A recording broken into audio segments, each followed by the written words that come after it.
In the depth of an unknown darkness, Martin Avery awoke to a world of confusion and terror.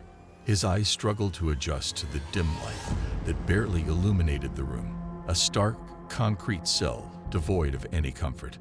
The cold realization hit him with the force of a sledgehammer. He was strapped tightly to an electric chair, his wrists and ankles bound by heavy, unyielding straps. Panic surged through Martin's veins as he frantically tried to recall the events that led to this nightmare. He remembered closing up his small bookstore, the quaint little haven that was his livelihood, the walk through the quiet streets of his town, the sense of being followed, and then darkness, a blow to the head perhaps. His memory was a muddled fog. As he struggled against his bonds, the sound of a door creaking open echoed through the room. Footsteps approached, deliberate and slow, sending chills down Martin's spine. A figure emerged from the shadows, a man wearing a grotesque, smiling mask, his eyes visible through the slits, cold and emotionless.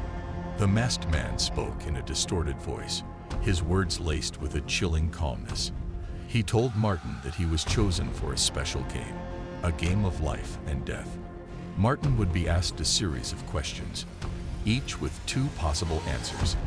For every answer Martin got wrong, a switch would be flipped, edging him closer to a deadly jolt of electricity.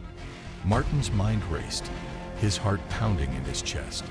He pleaded for reason, for mercy, but the masked man seemed immune to his pleas. The first question was asked, a bizarre query about an obscure historical fact. Martin guessed, his voice trembling. The answer was wrong. With a cruel smile, the masked man flipped a switch.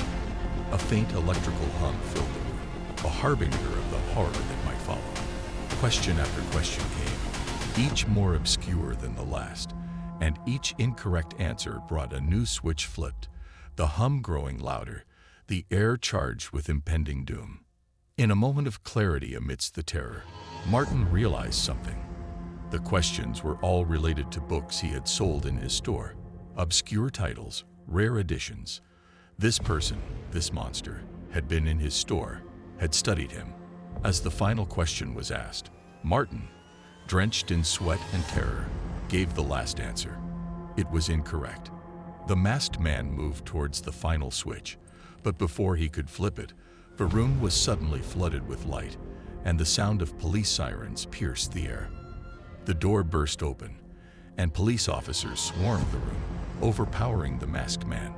They had tracked Martin's location through a tracking app on his phone, left on by his quick-thinking wife when he hadn't returned home that night. As Martin was freed from the chair, his legs weak and his body trembling, he looked at the unmasked captor.